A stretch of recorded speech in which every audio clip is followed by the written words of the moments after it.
عليه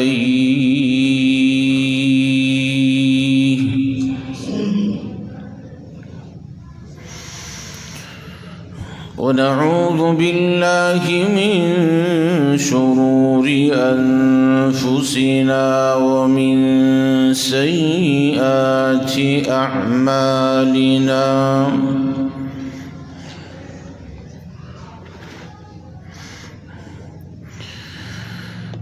من يهده الله فلا مضل له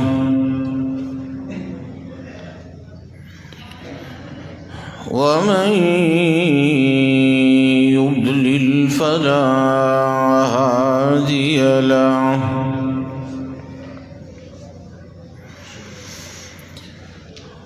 وأشهد أن لا إله إلا الله وحده لا شريك له وأشهد أن سيدنا ونبينا محمدًا عبده ورسوله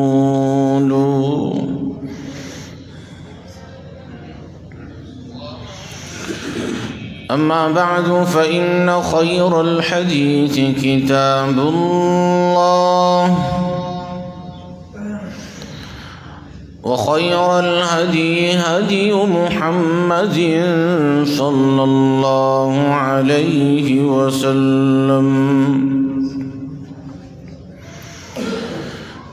وشر الأمور محدثاتها وكل محدثة بدعة وكل بدعة ضلالة وكل ضلالة في النار.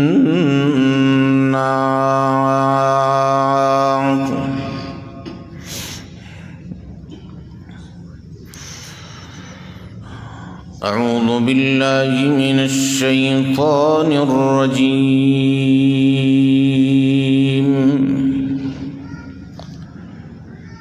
بسم الله الرحمن الرحيم.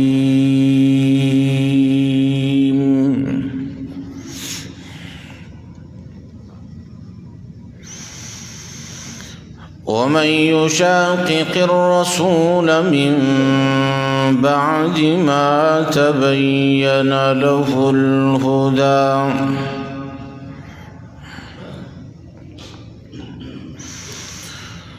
ويتبع غير سبيل المؤمنين نوله ما تولى ونصله جهنم وساءت مصيرا.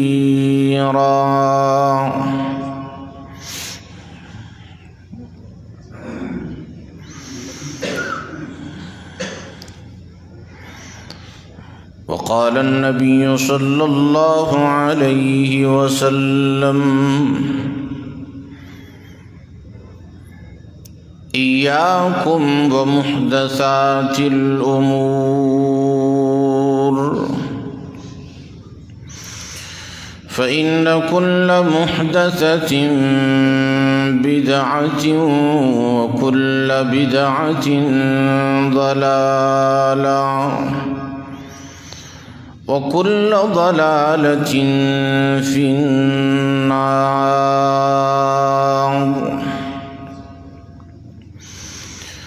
رب اشرح لي صدري ويسر لي أمري واحلل عقدة من لساني يفقه قولي.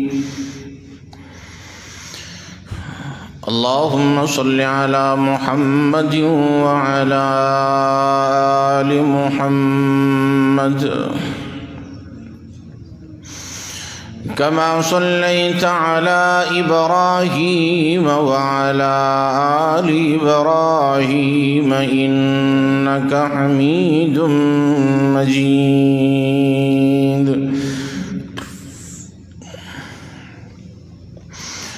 اللهم بارك على محمد وعلى آل محمد كما باركت على إبراهيم وعلى آل إبراهيم إنك حميد مجيد.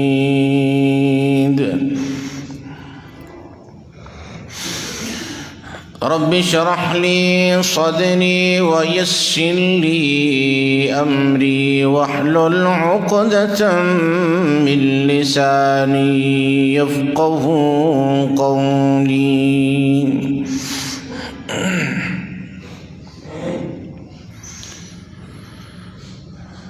معزز سامعین کرام،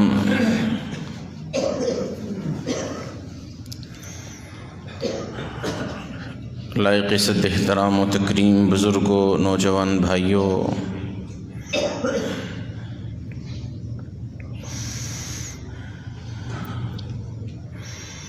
سننے والی اسلامی روحانی ماؤں، بہنوں، بیٹیوں،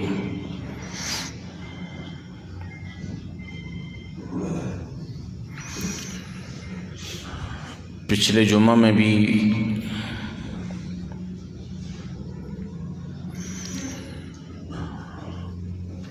آپ احباب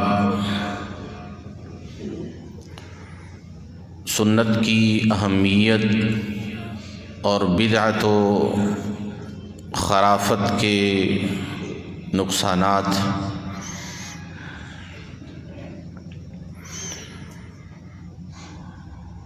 سماعت فرما رہے تھے.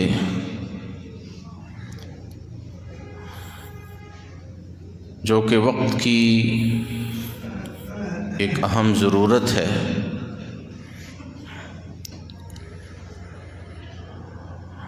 چونکہ آج ایک عامی شخص کے لیے، عام انسان کے لیے ایک بڑی مشکل کھڑی ہو گئی ہے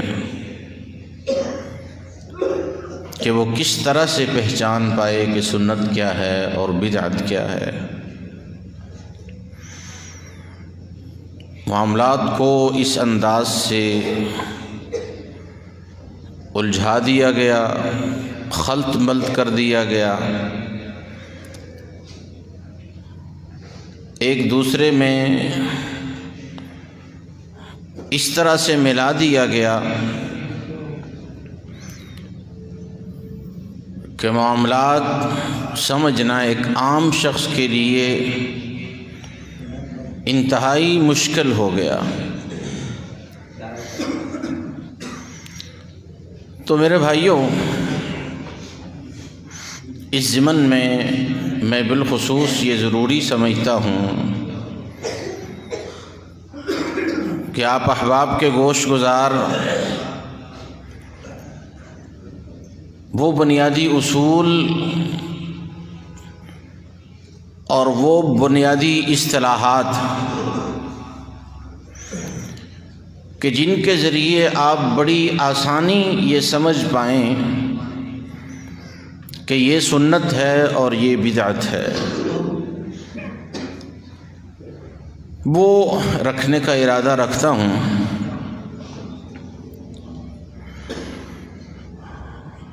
جیسا کہ آپ پچھلے جمعۃ المبارک میں بھی سماعت فرما رہے تھے کہ اللہ رب العزت نے بھی ہمیں اپنی جس رسی کو مضبوطی سے پکڑنے کا، تھامنے کا حکم دیا ہے،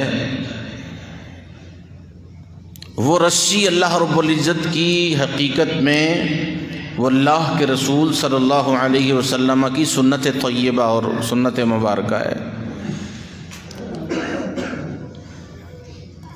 اور جب تک اس سنت طیبہ کو لوگوں نے تھامے رکھا،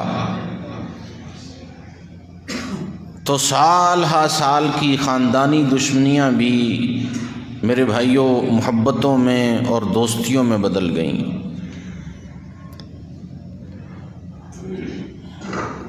اور پھر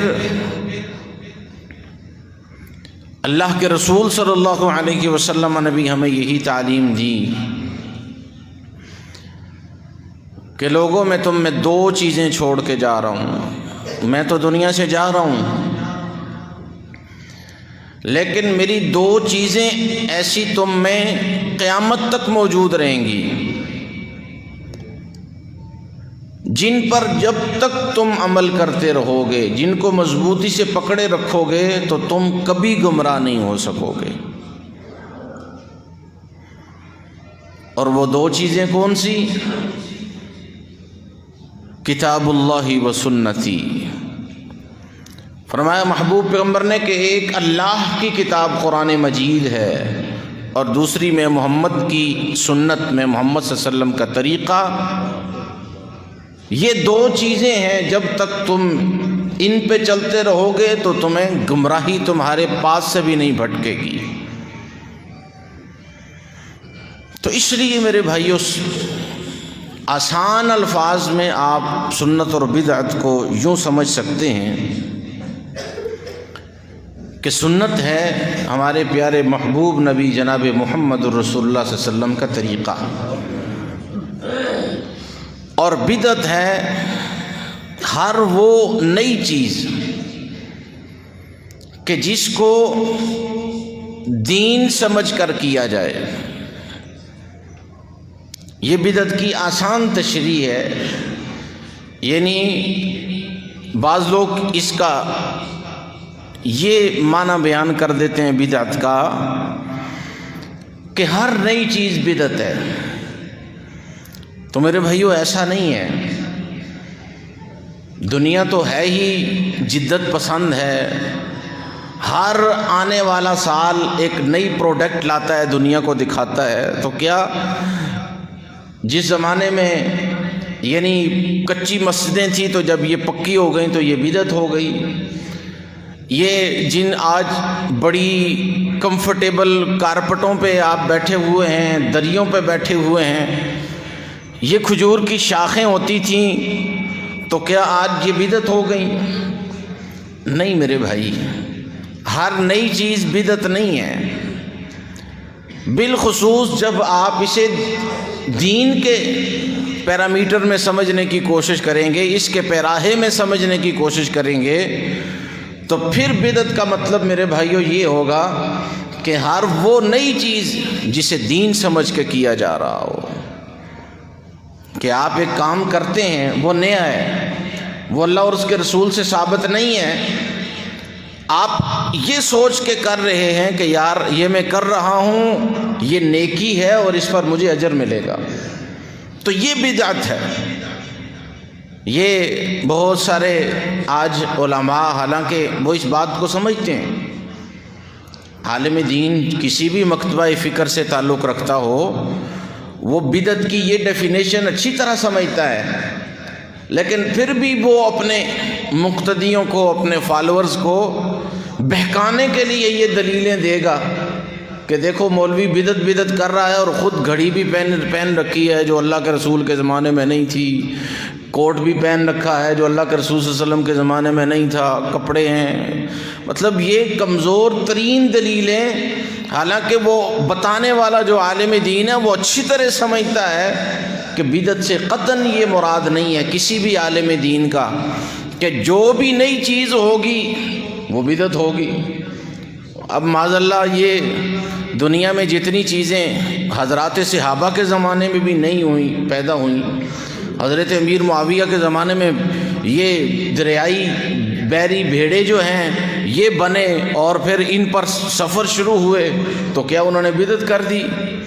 تو میرے بھائیوں یہ ہمیشہ آپ جب بھی بدعت کی بات آئے دینی اعتبار سے تو اس کا معنی یہ ہوگا کہ بدعت وہ ہے کہ جو جسے دین سمجھ کے کیا جائے، نیکی سمجھ کے کیا جائے، اور وہ کام کہیں بھی اللہ اور اس کے رسول کے بتائے ہوئے طریقے میں موجود نہ ہوں۔ یہ بدعت کی آسان ترین دلیل ہے۔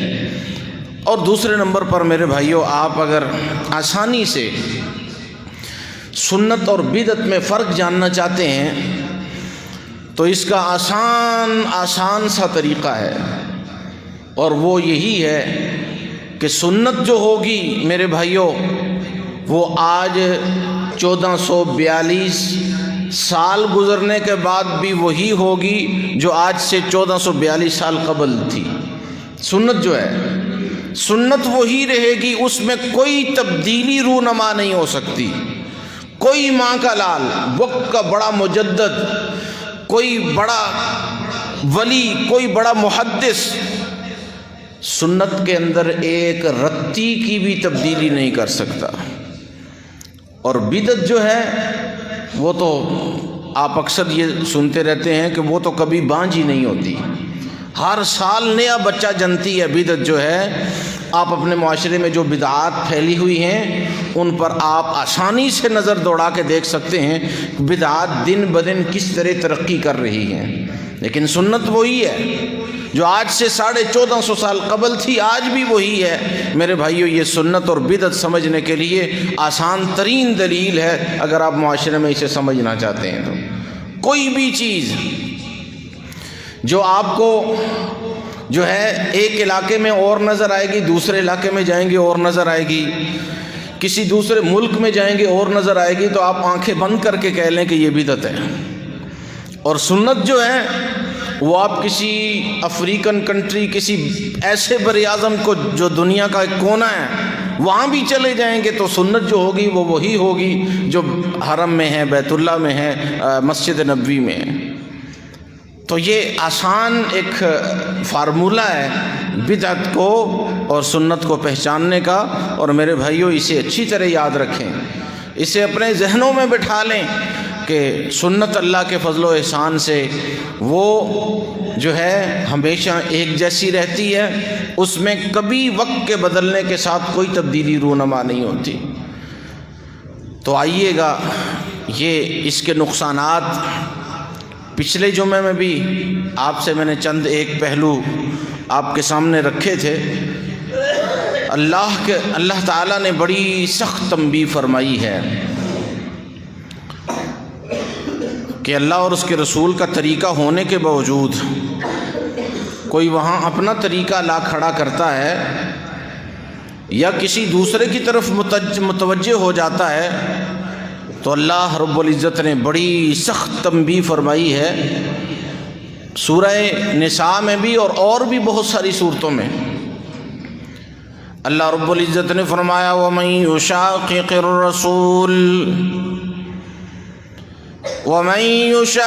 الرَّسُولَ مِن بَعْدِ مَا تَبَيَّنَ لَهُ الْهُدَى وَيَتَّبِعْ غَيْرَ سَبِيلِ الْمُؤْمِنِينَ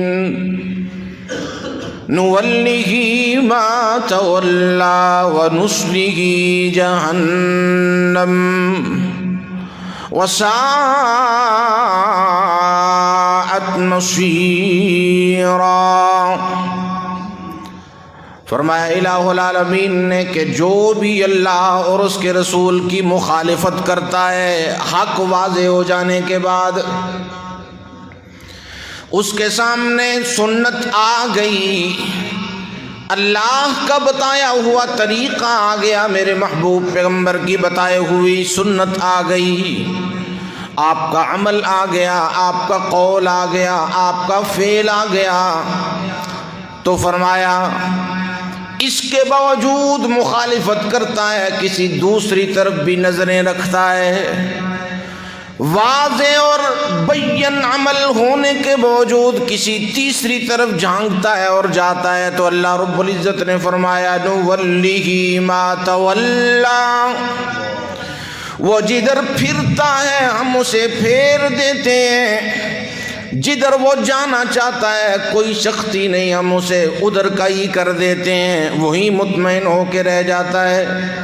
نُوَلِّهِ مَا تَوَلَّى وَنُصْلِهِ جَهَنَّمَ، لیکن ایسے بد نصیب کو ہم دنیا میں تو آزادی رائے ہے، ٹھیک ہے جو چاہے فیصلہ کر لے، لیکن کل قیامت والے دن جب ہمارے حضور آئے گا تو ہم ایسے بد نصیب کو سیدھا جہنم میں داخل کریں گے۔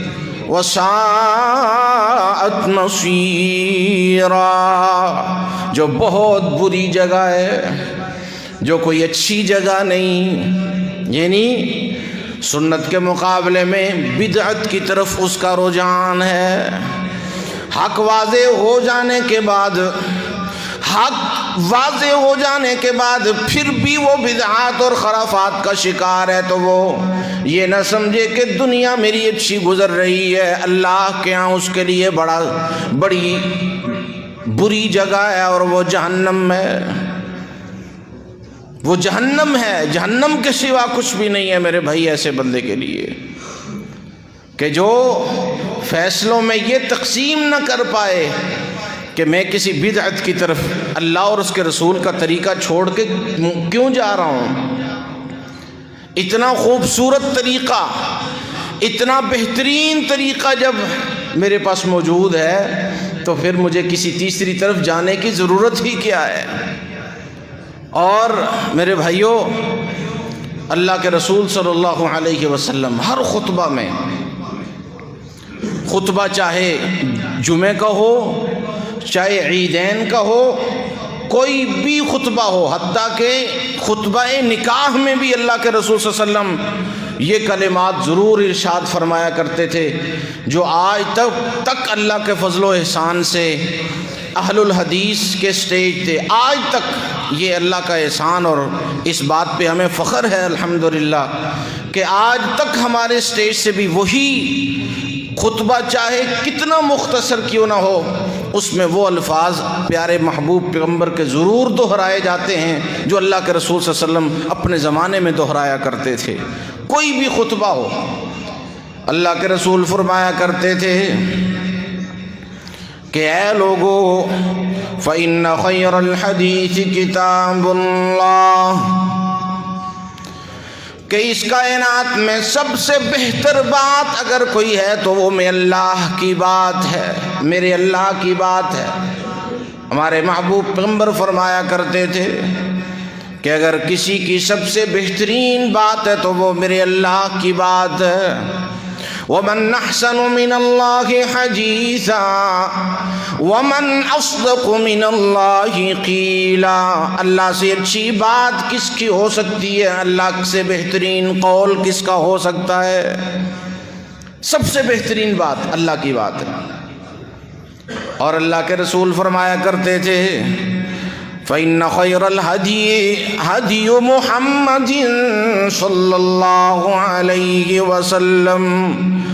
او لوگو سن لو، سب سے بہترین بات میرے اللہ کی بات، اور سب سے بہترین رہنمائی اگر تم لینا چاہتے ہو تو وہ میں محمد کا طریقہ ہے، میں محمد کی سنت ہے، بہترین رہنمائی ہے۔ ترکتکم علی البیضاء لیلہا کنہارہا، فرمایا محبوب پیغمبر نے کائنات والوں، میرے امتیوں، میں تمہیں ایک چمکتی ہوئی چیز پہ چھوڑ کے جا رہا ہوں جس کی راتیں بھی دنوں کی طرح روشن ہیں، جس کی راتیں بھی دنوں کی طرح روشن ہیں۔ اب تمہیں کوئی فیصلہ کرتے وقت کسی تردد کا شکار نہیں ہونا پڑے گا۔ سب سے بہترین رہنمائی میرے محبوب پیغمبر جناب محمد الرسول اللہ صلی اللہ علیہ وسلم کی بات، اور اس سے اگلی بات جو حضور فرمایا کرتے تھے، آپ فرمایا کرتے تھے کہ یہ بھی یاد رکھو کہ ہر نئی چیز جو ہے، نئی چیز سے بچو، نئی چیزیں جو ہیں ان سے بچو، اس لیے کہ شر الامور محدثاتها، اس کائنات میں جتنی بھی بری چیزیں ہیں، سب سے بری چیز اگر کوئی ہے تو وہ نئی چیز، ایسی نئی چیز جسے ایجاد دین سمجھ کے کیا جائے، نیکی سمجھ کے کیا جائے، وہ سب سے بری چیز ہے، چاہے تمہیں کتنی بھلی کیوں نہ لگے، لیکن اگر اس کا سنت میں کوئی وجود نہیں ہے تو یہ میرے الفاظ نہیں ہیں، ہمارے محبوب پیغمبر جن کا ہم نے کلمہ پڑھا ہوا ہے ان کے الفاظ ہیں کہ شر الامور محدثاتها، کہ معاملات میں سب سے بدترین اعمال امور وہ ہیں جو دین میں اپنی طرف سے گھڑے گئے حالانکہ ان کا کوئی سنت میں وجود نہیں تھا۔ کیوں؟ اس کی وجہ بھی بتائی اللہ کے رسول صلی اللہ علیہ وسلم نے، وَكُلَّ مُحْدَثَةٍ بِدْعَةٍ، اس لیے کہ پیارے محبوب پیغمبر نے فرمایا ہر نئی چیز جسے دین سمجھ کے ایجاد کیا گیا ہو، ہر وہ نئی چیز جسے دین سمجھ کے کیا جائے، فرمایا وہ بدعت ہے، وَكُلُّ بِدْعَةٍ ضَلَالَةٍ، اور ہر بدعت چاہے وہ کیسی کیوں نہ ہو وہ گمراہی کی طرف لے کے جاتی ہے۔ بدعت کبھی بھی آپ کو اچھائی کی طرف نہیں لے کے جائے گی، کتنی ہی اچھی چیز کیوں نہ ہو، اگر وہ بدعت ہے تو وہ آپ کو گمراہی کے دھانے پہ پہنچا دے گی۔ وَكُلَّ ضَلَالَةٍ فِي النَّارِ، اور محبوب پیغمبر نے فرمایا ہر گمراہی، بدعت گمراہی، اور گمراہی انسان کو جہنم میں جا کے چھوڑتی ہے۔ ٹھکانہ کہاں سے چلی؟ نئی بات ایجاد ہوئی جو بدعت کہلائی، اور بدعت گمراہی، اور محبوب پیغمبر نے فرمایا گمراہی انسان کو جہنم میں پہنچا کے چھوڑتی ہے۔ تو میرے بھائیوں، کیوں ہم آج اتنے پڑھے لکھے دور میں اتنے کہتے ہیں جی آج تو ایجوکیشن کا زمانہ ہے، جی لوگ بڑے ایجوکیٹڈ ہو گئے ہیں، یہ تو ایک الگ بات ہے کہ ہمارا رونا یہ ہے کہ اتنے بڑے ایجوکیٹڈ ہو گئے ہیں کہ شاید ہماری بڑی بڑی ڈگریاں اٹھا رکھی ہوں ان لوگوں نے تعلیم کی، لیکن اس تعلیم کا کیا فائدہ کہ جس میں اسے سورہ اخلاص پڑھنی نہیں آتی، سورہ کوثر پڑھنی نہیں آتی۔ یعنی اتنی بد نصیبی ہے۔ بالخصوص میرے بھائیوں، اللہ کی قسم رونا آتا ہے کہ جن لوگوں کو ہم چناؤ کر کے منتخب کر کے اپنے محنت کر کے اپنے خاندانوں کے ساتھ لڑائیاں کر کے بھائی بھائی سے ناراض ہو کے جن کو ہم اسمبلیز میں بھیجتے ہیں، اللہ کی قسم انہیں سورہ فاتحہ بھی نہیں آتی، اور کبھی کبھار وہ بیچارے تلاوت کے لیے مجبور کر دیے جائیں تو سورہ اخلاص بھی پڑھیں گے تو غلط پڑھیں گے، اور اگر انہیں کوئی سمجھانے کی کوشش کرے گا تو کہیں گے دیکھیں جی غلطی تو کسی سے بھی ہو سکتی ہے، اس پہ آپ جو ہے وہ ہمیں شرمندہ کیوں کر رہے ہیں؟ بھائی غلطی ٹھیک ہے، ایک بچہ غلطی کرے تو سمجھ آتا ہے، ایک 60-70 سالہ جسے اپنی گفتگو پہ اتنا ناز ہے، تعلیم پہ اتنا ناز ہے کہ ایک عالم دین کو اپنے سامنے بٹھانا توہین سمجھتا ہے، لیکن سورہ اخلاص اس سے نہیں پڑھی جاتی۔ میرے بھائی یہ اور کچھ بھی نہیں ہے، یہ اللہ کی طرف سے پھٹکار ہے، اللہ کی قسم یہ اللہ کی ناراضگی ہے، یہ اللہ کی پکڑ ہے کہ جو لوگ عام زندگی میں قرآن کو نہیں پڑھتے نا، عام زندگی میں عام روٹین میں قرآن کو نہیں پڑھتے، قرآن ان کی زبان سے صحیح ادا ہی نہیں ہوتا، کوشش بھی کر لیں تو نہیں ہوتا۔ تو اس لیے یہ اپنا جو چناؤ کرتے ہو اللہ کے لیے، اس وقت یہ ضرور سوچا کرو کہ جس کینڈیڈیٹ کو میں سپورٹر ہوں، میں ووٹر ہوں، اس بیچارے کو نماز بھی پڑھنی آتی ہے کہ نہیں۔ یہ یاد رکھیے گا، ان سے ہم اتنی والہانہ محبتیں پال لیتے ہیں کہ ہم اپنے سگے بھائیوں سے، قریبی دوستوں سے ناراض ہو جاتے ہیں اور فخر محسوس کرتے ہیں۔ میرے محبوب پیغمبر نے فرمایا ہے کہ انسان جس سے دنیا میں محبت کرتا ہے نا، قیامت والے دن انہی کے ساتھ اٹھایا جائے گا۔ ایسے لوگوں کے ساتھ آپ اٹھنا پسند کریں گے کہ جن بیچاروں کو نماز بھی نہیں آتی، جن بیچاروں کو سورہ اخلاص نہیں آتی، جن کو دعائے قنوت نہیں آتی۔ میرے بھائیوں، ان کو یہ کوئی پتہ نہیں ہے کہ فجر کی کتنی رکعتیں ہیں، ظہر کی کتنی رکعتیں ہیں۔ اس لیے یہ ہماری یعنی بدنصیبی ہے۔ دوسری طرف علم کی کوئی کمی نہیں ہے، ہر جگہ پھیلا ہوا ہے، آج سیکھنے والے لوگ نہیں ہیں، یعنی بالخصوص دین کا علم سیکھنا آج توہین سمجھا جاتا ہے، اس کو حقیر سمجھا جاتا ہے۔ پتہ نہیں ان کے ذہن میں کیا خیالات ہیں، کیا سوچ ہے کہ وہ کیوں اس کو حقیر سمجھتے ہیں۔ اللہ کی قسم میرے بھائیوں، جتنی رسپیکٹ جو آپ ہر شخص چاہتا ہے، جتنی عزت، جتنی دولت، جتنی زندگی میں سکون اس اللہ کے دین میں ہے، اللہ کی قسم برسر ممبر اور اللہ کے رسول صلی اللہ علیہ وسلم کی مسند پہ کھڑے ہو کے کہتا ہوں اتنا دنیا میں کسی اور دوسری چیز میں نہیں ہے۔ نہ سکون ہے، نہ اتنا پیسہ ہے۔ عام طور پر دو چیزیں دنیا چاہتی ہے، ایک شہرت، عزت، اور دوسرا پیسہ۔ میرے بھائیوں، اگر صحیح آپ اخلاص کے ساتھ آپ اگر دین پر عمل پیرا ہوں گے، دین پر کاربند ہوں گے، تو اللہ کی قسم یہ دونوں چیزیں آپ کو اتنی اللہ عطا کرے گا کہ آپ خود پریشان ہو جائیں گے کہ یہ کہاں سے آ گئے۔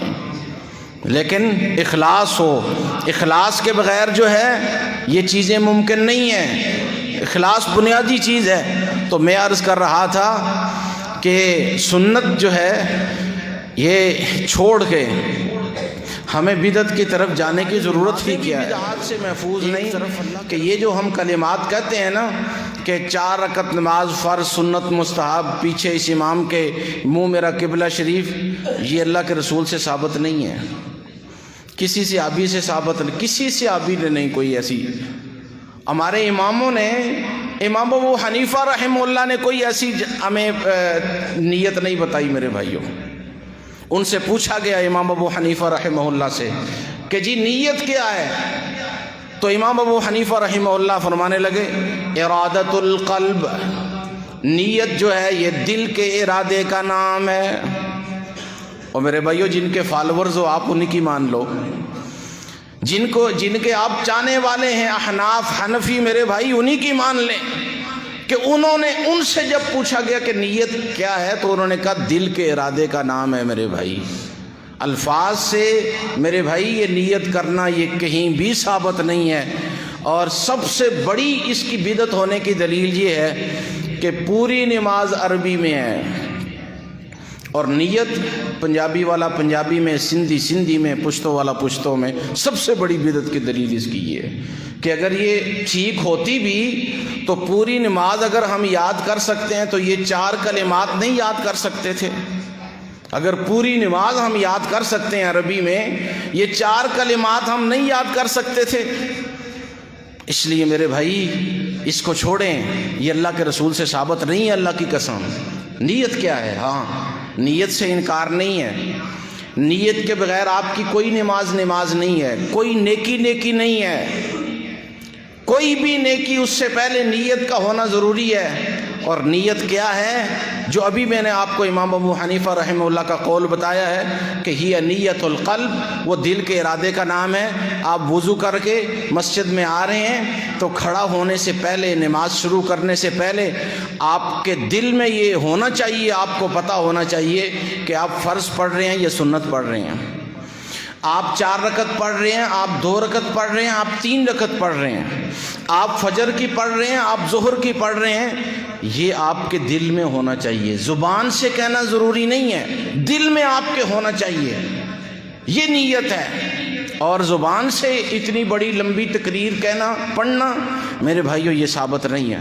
اس کے بعد نماز ہوتی ہے، نماز میں کھڑے ہوتے ہیں اپنی مرضی کے ساتھ اور پھر کہتے ہیں جی یہ 6 انچ جو ہے وہ آپ کا اپنے دونوں پاؤں کے درمیان گیپ ہونا چاہیے۔ اس کو نیکی سمجھ کے صحیح، یعنی 6 انچ کا گیپ بتاتے ہیں کہ جی یہ ہونا چاہیے آپ کی اپنے 2 پاؤں کے درمیان۔ جبکہ اللہ کے رسول کی کیا تعلیمات ہے میرے بھائیوں؟ اللہ کے رسول صلی اللہ علیہ وسلم نے فرمایا جب تم نماز میں کھڑے ہو تو ساتھ والے تمہارے بھائی کے پاؤں کے ساتھ تمہارے پاؤں ملے ہوں، کندھے کے ساتھ کندھا ملا ہو۔ وہاں کوئی 6 انچ یا 1 فٹ یا 1.5 2 فٹ کا کوئی پیمانہ نہیں اللہ کے رسول نے بتایا۔ ہاں یہ ضرور تعلیم دی کہ اعتدال سے کھڑے ہو، لیکن کھڑے کس طرح ہونا ہے؟ اپنے ساتھ والے بھائی کے پاؤں کے ساتھ پاؤں ملا کے، کندھے کے ساتھ کندھا ملا کے۔ آج اپنی مساجد میں جا کے آپ جماعت کے ساتھ جہاں نماز ہوتی آپ دیکھ لیں، ایک وہاں کھڑا ہوتا ہے، ایک وہاں کھڑا ہوتا ہے، اور کوئی تمیز نہیں ہے کہ نماز میں ہم کھڑے ہیں تو اس میں ہم نے کیا طریقہ اپنانا ہے۔ اور میرے بھائی، اللہ کے رسول صلی اللہ علیہ وسلم نے فرمایا کہ صفوں کی درستگی فَإِنَّ تَسْوِيَةَ الصُّفُوفِ مِن تَمَامِ الصَّلَاةِ، کہ صفوں کی درستگی، اور درستگی کیا ہے؟ ساتھی کے پاؤں کے ساتھ پاؤں، کندھے کے ساتھ کندھا ملانا، اعتدال سے کھڑا ہونا۔ اللہ کے رسول نے فرمایا یہ تمہاری نماز کا حصہ ہے اور اس سے تمہاری نماز مکمل ہوتی ہے۔ کیا مانا؟ اگر تم مل کے نہیں کھڑے ہوگے تو تمہاری نماز مکمل نہیں۔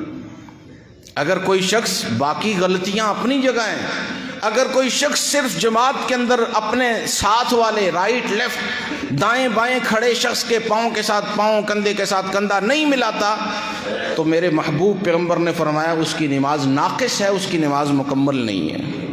یہ میری بات نہیں ہے میرے بھائی، یہ اللہ کے رسول صلی اللہ علیہ وسلم کی بات ہے جو میں نے آپ کو بتا دیا۔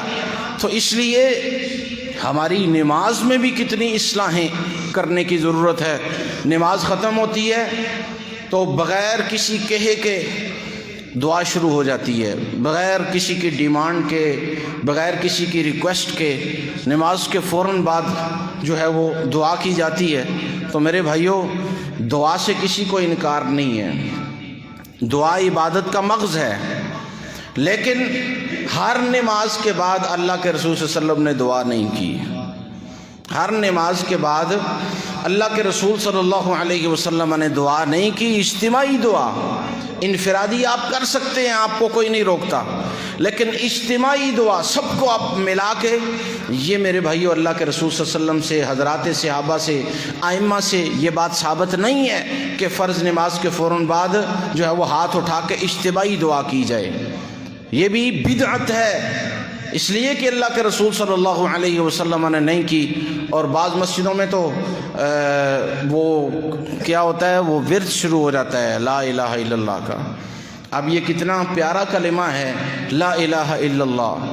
محبوب پیغمبر نے فرمایا تھا افضل الذکر لا الہ الا اللہ، کہ سب سے بہترین ذکر اگر کوئی ہے تو وہ لا الہ الا اللہ ہے، لیکن اس کو اس طرح پڑھو جس طرح اللہ کے رسول نے پڑھنے کا طریقہ بتایا۔ میرے بھائی، یہ نماز کے فوراً بعد جو اونچی آواز میں ذکر شروع ہو جاتا ہے، یہ اللہ کی قسم اللہ کے رسول صلی اللہ علیہ وسلم سے ثابت نہیں ہے۔ یہ میرے محبوب پیغمبر نے نہیں کیا، حضرات صحابہ نے نہیں کیا۔ اللہ کے رسول صلی اللہ علیہ وسلم کی جب نماز کا اختتام ہوتا تو آپ فرماتے اللہ اکبر ایک دفعہ اونچی آواز میں، پھر 3 دفعہ کہتے استغفر اللہ استغفر اللہ استغفر اللہ۔ تو صحابہ فرماتے تھے کہ ہم جب کوئی لیٹ ہو جاتا تو ان کلمات کے ساتھ ہم یہ سمجھ جاتے تھے کہ نماز کا اختتام ہو گیا ہے، نماز مکمل ہو گئی ہے۔ تو اس لیے میرے بھائیوں، میں یہی چاہوں گا کہ یہ بدعات جو عام روزمرہ ہماری زندگیوں کا حصہ ہیں، ان کو میں ہائی لائٹ اس لیے کر رہا ہوں، ان کی نشاندہی اس لیے کر رہا ہوں کہ جن کو ہم نیکی سمجھ کے کر رہے ہیں، ثواب سمجھ کے کر رہے ہیں، لیکن یہ میرے محبوب پیغمبر جن کا ہم نے کلمہ پڑھا ہوا ہے انہوں نے یہ کام نہیں کیے، اور جب وہ نہیں کریں گے تو پھر آپ کیا سمجھیں گے کہ وہ ان سے ہمیں ثواب ہوگا؟ نہیں میرے بھائی، ان سے ثواب نہیں ملے گا، گناہ ملے گا کہ ہم وہ کام جب کریں گے جو اللہ کے رسول صلی اللہ علیہ وسلم نے نہیں کی، اللہ نے نہیں بتائے، کسی صحابی نے نہیں کیے۔ اس لیے میرے بھائیوں، دین سمجھیے، دین کا اصل چہرہ جاننے کی کوشش کریں، اصل رخ پڑھنے کی کوشش کریں کہ اصل دین کیا ہے۔ اصل دین وہی ہے جو اللہ اور اس کے رسول کی بات ہے، اللہ کا کلام قرآن مجید اور میرے پیارے محبوب نبی کا فرمان احادیث کی صورت میں ہمارے سامنے موجود ہے۔ جو چیز اس میں ہے وہ دین ہے، وہ عبادت ہے، وہ نیکی ہے۔ اس کے علاوہ جو کچھ بھی ہے، چاہے وہ کتنا ہی اچھا کیوں نہیں، میرے بھائیو وہ دین نہیں ہے، وہ بدعت ہے، اور بدعت گمراہی ہے، اور گمراہی انسان کو سیدھا جہنم میں لے جانے والی ہے۔ اللہ میں عمل کی توفیق عطا فرمائے۔ وآخر دعوانا الحمدللہ رب العالمین۔